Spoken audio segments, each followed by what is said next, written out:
Volvemos, 20 minutos que nos separan de las 10 de la mañana y nos vamos a meter también, bueno, no que queremos darle todas pálidas, pero bueno, la realidad es lo que es y nosotros acá se la tratamos de contar todos los días y lo que se conoció en la tarde-noche de ayer tuvo que ver con más cantidad de detenciones y persecución ilegal directamente contra militantes peronistas. Venimos relatando la detención de Alesia Abaigar, que está detenida en el penal de Seiza, directamente a donde fue trasladada, básicamente por poner supuestamente, ¿no? Esto es lo que dice Patricia Bullrich y ni siquiera sabemos bien si el Poder Judicial, por eso vamos a hablar ahora con su abogado, a quien tenemos del otro lado, Daniel Germanos, abogado justamente de Alesia.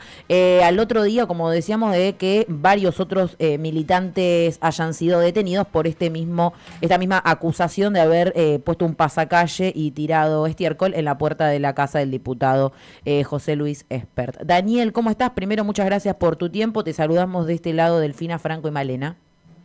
Es un gusto saludarlas y bueno, respecto de este hecho y las nuevas detenciones que están ocasionadas por la misma causal que le imputaron a Alesia, lo único que me queda por exponer es que no se trata de otra modalidad que no sea la del escrache, cosa que se ha hecho desde la derecha, desde la izquierda, desde el centro, por citar los casos más conocidos, la actitud de Hijos cuando escrachaban las casas de los militares desaparecedores, la clase media cuando escrachaba los bancos y los golpeaba y les rompía los vidrios inclusive, en el 2009 cuando fue la retención, que bueno, se tiraba huevos a los dirigentes políticos, inclusive a Rossi, huevos en la cara, mierda en el cuerpo, jamás hubo un detenido. El escrache político, para bien o para mal, forma parte de nuestra cultura política y deportiva. Nunca, jamás existió algo como esto que se asimilara a un delito por discriminación o intimidación pública.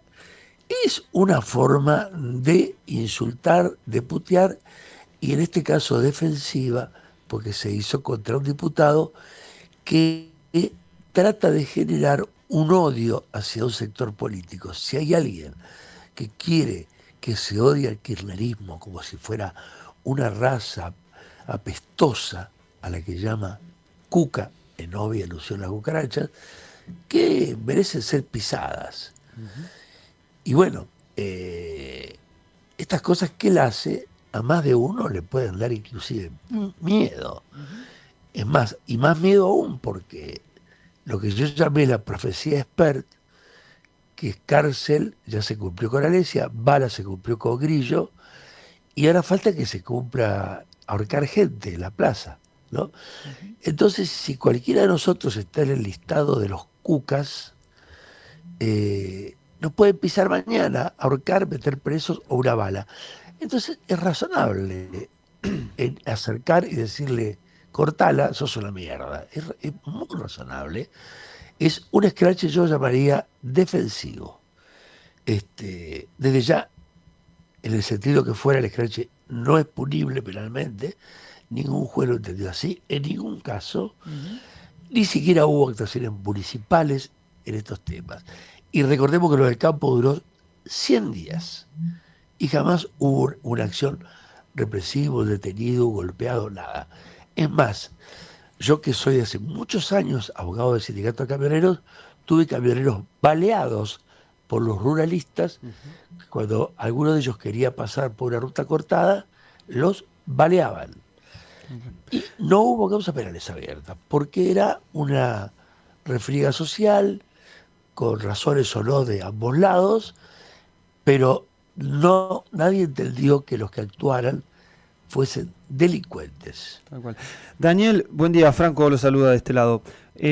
Con respecto un poco a un mecanismo que se dio, que como bien destacaba, sobre todo hay una respuesta del Poder Judicial en consonancia, no solamente como decíamos, con la situación con Alesia, su defendida, sino también en relación a el resto de militantes que han ido a buscar directamente a las casas, bueno, particularmente también a la concejala de Quilmes, y situaciones, como bien decía, que demuestran una doble vara. Pienso particularmente en lo que fue el intento de magnicidio a Cristina Fernández de Kirchner, y que, bueno, justamente siguen estando las audiencias, y en estos días sigue hablando, entre otras, la vecina y la compañera de Brenda Uliarte, personas que no solamente no han sido detenidas, sino que recién han sido llamadas a declarar en el proceso de las audiencias.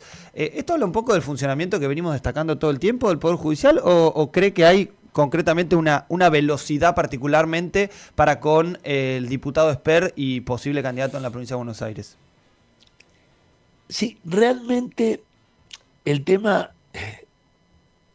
es de una respuesta relativamente sencilla, porque la cancha parece estar inclinada contra el peronismo, ¿no? O contra los movimientos de izquierda o los movimientos de algunos grupos étnicos pobladores de la Patagonia y también del norte, que son sometidos a actos de esclavismo, de salvajismo, desde inclusive Santiago Maldonado, que era un turista.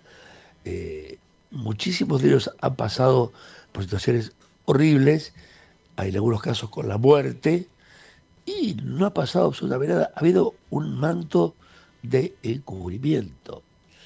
En esta misma cárcel de Seiza, donde está hoy Alesia, hay como mínimo cada 6 meses una presa matada, asesinada, o por internas o por golpizas del servicio penitenciario. De estos temas hay numerosos testimonios, yo tengo varios de ellos porque siempre fui un estudioso del tema carcelario y del trato. Por eso yo celebré mucho cuando el doctor Ortel, en el gobierno de Fernández, había sido puesto como director del servicio penitenciario, y él trataba de buscar un trato humanitario a los presos e inclusive generarles, además de estudios, esquemas de diversión, de entretenimiento. Esto fue duramente criticado por sectores facciosos que creen que la cárcel, cuanto más perversa sea, mejor, y no se olvidan, y se olvida que una persona, si es más perversa cuando entró a la cárcel que cuando salió, cuando entró, lo que puede hacer luego es peor que lo que hizo antes, ¿no? Es decir, cuidar a un preso es también cuidarlo a nosotros. Que no haya pobreza extrema también es cuidarlos a nosotros. Que haya sanatorios públicos también es cuidarlos a todos, porque una persona, por rica que sea, por riquísima que sea, puede tener un accidente en la ruta 2 y ser atendido en la sala de primeros auxilios. Porque a lo mejor ahí OSDE o la prepaga que tenga no está presente. Y esto pasa, sí. No, te quería consultar porque venías mencionando un poco la situación de la cárcel y demás. ¿En qué situación se encuentra hoy Alesia, digamos, también teniendo en conocimiento su situación de salud? Bueno, en este sentido quiero decirles que en el último dictamen se estableció que ya no está en condiciones de estar presa. Y el lugar que la doctora León Salgado pidió que sea alojada, yo creo que ella debe saber que no existe. Entonces, el servicio penitenciario está ante una encerrona. O reconoce que el lugar sano, limpio y intuitivo de la salud para un preso no existe, o finge que existe, ¿no? Entonces, acá se va a presentar un caso interesante. Yo, si fuese director del Servicio Penitenciario Federal, hubiera devuelto a la detenida, simplemente porque no existe lo que pide la jueza, no existe en la Argentina, no en la cárcel de Seiza. De las cárceles que yo pude conocer en el mundo, varias, la única que recuerdo que está en esas condiciones es una cárcel de Ámsterdam, es la única. Inclusive en Estados Unidos son también hediondas. La gente cree que no, pero son espantosamente feas. No llegan a ser el modelo Bukele, pero son espantosas. Hay una perversión que comienza con la instrucción que se le da a los cadetes que ingresan en estas fuerzas penitenciarias, donde el interno es mostrado como un enemigo que los puede matar. Entonces, ellos están convencidos que están cuidando a su victimario. Hay una situación muy, muy, muy compleja y mucho más grave es en aquellos casos donde, perdonen que me vaya un segundo de tema, imaginemos un comisario que se valió con Juan Pérez. Lo logran reducir y lo detienen en la comisaría de Juan Pérez. Imagínense cómo lo pasa Juan Pérez. cómo lo pasa a Juan Pérez, ¿no? Uh-huh. Bueno, porque un poco como el final del Secreto de sus ojos, ¿se acuerdan? Sí, usted dijo perpetuo. Exactamente, que termina conviviendo el victimario y víctima, pero esta vez al revés. El victimario termina apresado por la víctima. Bueno, esta imagen aterra a los guardacárceles, porque muchos piensan que el preso los puede liquidar en cualquier momento, cosa que alguna vez ha pasado. Y claro que es cierto. Entonces, la cárcel tiene que ser la última razón. Cuando no queda más remedio, cuando no se puede hacer la domiciliaria, cuando no se puede hacer un régimen de vigilancia con monitoreo electrónico. Es decir, la cárcel tiene que ser, voy a dar una expresión muy fea, pero que la dijo un gran profesor que tuve, el doctor Mario Derigo. Perdónenme la expresión, no quiero ser grosero, pero él decía, la mayoría de los hechos son para multas, indemnizaciones, lo penal es para los delitos de sangre y de leche. Para casos gravísimos. No es el caso de la materia fecal y un cartel que dice lo que decía Contreras. Es banalizar el Código Penal. Es darle a cualquier acto social que no parezca agradable una calificación que no corresponde. Daniel, con respecto a este punto, ¿cree que hay una profundización particular en este sentido, en el cual se trata de criminalizar los hechos no solamente de protesta, como estamos planteando en este caso, sino hay una dinámica de este gobierno de avanzar en una criminalidad todo lo que se oponga, y todo se presenta en la línea en la que lo planteaba hace un rato, ¿no? Todo es una gravedad que necesita, como dice el diputado Esper, de cárcel o bala, y hay una línea de profundización por ahí. ¿A dónde cree que lleva todo esto? Bueno, este es un tema interesantísimo, porque yo no creo que sea lo de la doctora Arroyo Salgado producto de un llamado de algún político. No lo creo. Creo algo que puede ser peor aún, que es la convicción de que hay que actuar así. Eso sería peor. Claro. Porque podría generalizar la actitud. Un llamado no deja de ser un daño individual, pero el otro puede generar una acción judicial totalmente ajena a la función, ¿no? Yo no sé qué motivó este fallo, lo que tengo claro que es un fallado, perdón por la expresión. En este sentido, hermanos, ¿hay comunicación ahora después de lo que fue la noche de ayer, la detención de nuevos militantes, imputándolo, digamos, de este mismo delito? ¿Hay comunicación con los abogados de las otras militantes y otros militantes? ¿Cómo se está pensando esa estrategia conjunta, digamos? Yo hablé con todos ellos por la simple razón de que actué primero y ya conozco los pasos, ¿no? Ustedes saben que cuando uno le toca en algo ser precursor, tiene la posibilidad de explicar y ahorrarle a otros dificultades. Esto lo explicaba bien Miguel de Unamuno, ¿no? El precursor choca con los charcos, con los árboles, y bueno, el precursado tiene la posibilidad de que le avisa, ¿no? Así que hice un poquitito de cuentos de experiencias y ofrecí una reunión para hoy a la tarde con el resto de los colegas para exhibirles todo lo realizado hasta el momento, para que ellos tomen lo que les parezca correcto o lo mejoren. Daniel, yo quería consultarte por la madre que también estuvo presa con casi 70 años de edad y bueno, también denunció las condiciones en las que estaba Alesia y en las que ella también le tocó pasar. Y quería consultarte si ella tomó la decisión de iniciar alguna acción legal, digamos, ¿no? Porque esto que están haciendo, como vos mencionabas, es totalmente disparatado. Yo te cuento. Hay un caso, el apellido recuerdo de un chico paraguayo, Mazacote, que yo lo atendí, un chico muy pobre, lo atendí hace 3 años, acusado de un crimen. La persona fallecida era un muchacho homosexual. Se sospechaba que el asesino también podía tener esa inclinación sexual. Y en el Facebook apareció este paraguayo Mazacote con características similares. Bueno, me piden el mismo día del juicio oral que yo lo asista porque el defensor oficial ese día no podía, estaba con un problema. Bueno, la cosa es que voy como un acto de benevolencia, porque era aparte una persona absolutamente desprovista de cualquier posibilidad de pagar siquiera un bono de actuación judicial.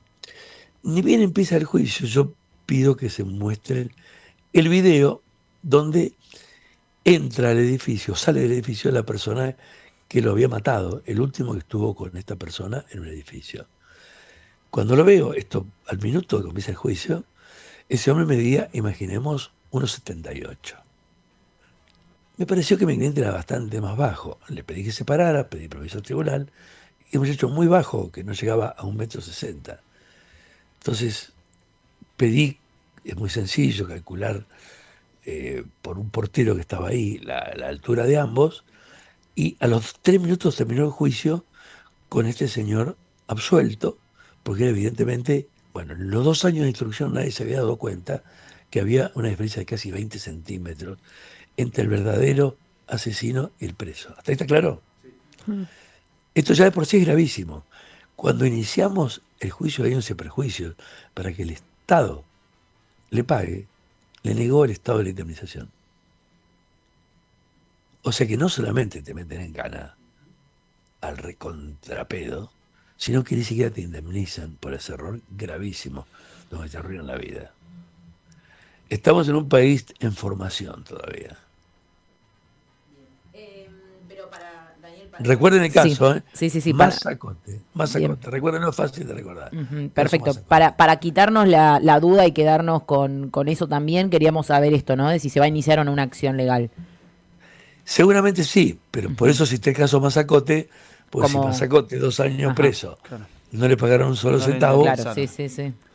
Probablemente en otro juzgado, en otra cámara que estamos recurriendo, o en la corte, terminemos con la indemnización. Claro. Pero debería ser automático. Claro. El mismo día que le dictan la absolución por un error judicial, que puede pasar, no acuso al juez del error, cualquiera le puede pasar.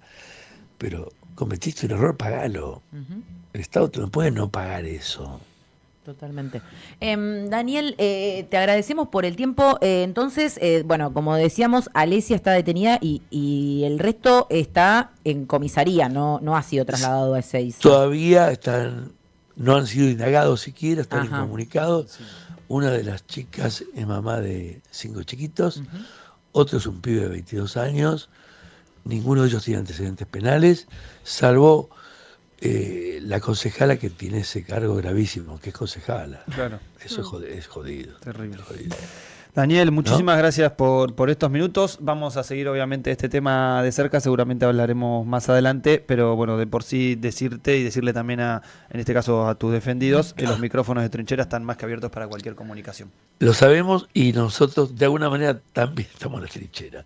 Un abrazo. Fuerte abrazo.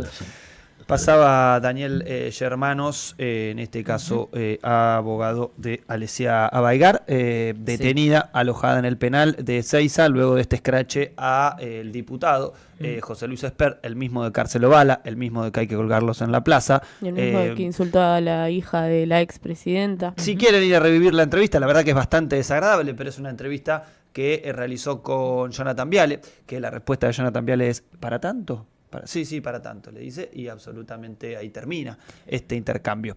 Recordemos que la noche de ayer termina no solo con Alesia Baigar, que sigue detenida en la cárcel de Seiza, sino que además Iván Díaz Bianchi, que está también detenido, Candelaria Montes Cató, Aldana Mucio y la concejala de Quilmes, Eva Amieri, que están todos ellos detenidos. Como decía recién Germanos, el resto, menos Alesia, todavía ni siquiera fue indagado, es decir, están desde ayer detenidos en una comisaría sin siquiera saber a qué cargos se están enfrentando y además incomunicados. Lo mismo que hicieron durante 36 horas con Alesia y su madre hace aproximadamente una semana cuando fueron detenidos. En todo esto por tirarle caca, supuestamente, ¿no? Esto es lo que le imputan, sí. Tirarle caca y poner un pasacalle en la puerta de un diputado. Estamos hablando verdaderamente de los presos políticos de la era Milei, en este caso, así como siempre dijimos que Milagro Sala era una presa política del gobierno de Morales y luego del gobierno de Mauricio Macri, estamos hablando de estos militantes directamente, ya no se meten con los dirigentes, ya metieron en cana a Milagro Sala, metieron en cana a Cristina Fernández de Kirchner, ahora van por la militancia silvestre, la militancia organizada, la militancia en general, y la condenan de esta forma, haciendo aparte peligroso esto, lo que pasa, totalmente. Porque bueno, es el monstruo, ¿no?, que quieren implantar, como ha pasado en la dictadura militar, implantar un monstruo e ir a buscarlos y perseguirlos, sí, con la justicia de su lado. Sí, y allanamientos y detenciones nocturnas, de forma muy violenta. Ayer hubo una conferencia de prensa sin pruebas, sin una imputación clara. Ayer el bloque de diputados de Unión por la Patria hizo una conferencia de prensa en conjunto con el rector de la Universidad de Lomas de Zamora, Diego Molea, el presidente de los colegios de abogados de Quilmes y de la provincia de Buenos Aires, bienvenido Rodríguez Basalo, y todos ellos denunciaron la ilegalidad de estas detenciones porque, bueno, como decíamos, fueron detenidos durante la noche en unos allanamientos y procedimientos que no tienen nada que ver con este supuesto delito del cual están siendo imputados. También hablaron sus familiares, describieron cómo habían sido estos violentos operativos, totalmente fuera de lugar, totalmente desproporcionados, porque digamos, ni siquiera fueron notificados y es que se resistieron al llamado de la justicia, no, cayeron con estos operativos. Obviamente ahí están apuntando a decir que esto está organizado por un municipio, ¿no?, como un gran plan que está orquestado detrás de esto. Y además, un dato más que no lo resaltó ahí Germanos, pero que lo resaltaba ayer en sus redes sociales, es que en la noche de ayer circulaban videos de algunos medios de comunicación sobre supuestas camionetas que salían de Quilmes, se iban a lo de Espert. Eso supuestamente forma parte del secreto de sumario al cual no están dejando acceder a la defensa, ¿no? A la defensa, digamos, a Germanos, y al resto le dicen, no se puede saber ciertos datos porque hay secreto de sumario. Bueno, a los medios de comunicación del grupo Clarín y La Nación en general, La Nación Más y el medio La Nación, los dejan acceder y publican estos videos donde supuestamente hay camionetas que salen de Quilmes. Cuando sale el señor Luis Majul a correr por el bosque, por los bosques de Palermo, él encuentra un pendrive que tiene la información justo del expediente. Justo vio a Rosso Salgado cruzando la calle, Rosso Salgado le dijo, acabo de levantar el sumario, tomá este pendrive. Mirá el pendrive que tiré por acá. Bueno, realmente es parte también de la Argentina a la que vamos a una velocidad bastante inusitada y sobre todo con una lógica disciplinar, ¿no? En este caso, una lógica disciplinar sobre la militancia para justamente ejemplificar que no hay que meterse con algunos actores. En este caso estamos hablando ni más ni menos que de José Luis Espert.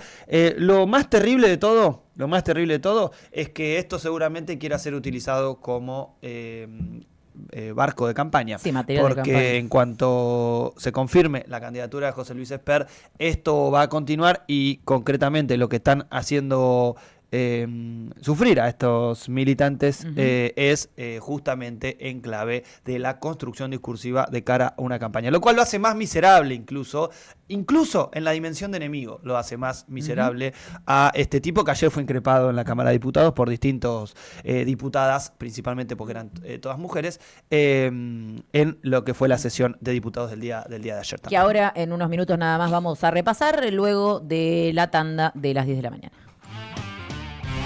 Según la RAE, una trinchera es una zanja defensiva que permite disparar a cubierto del enemigo. En esta trinchera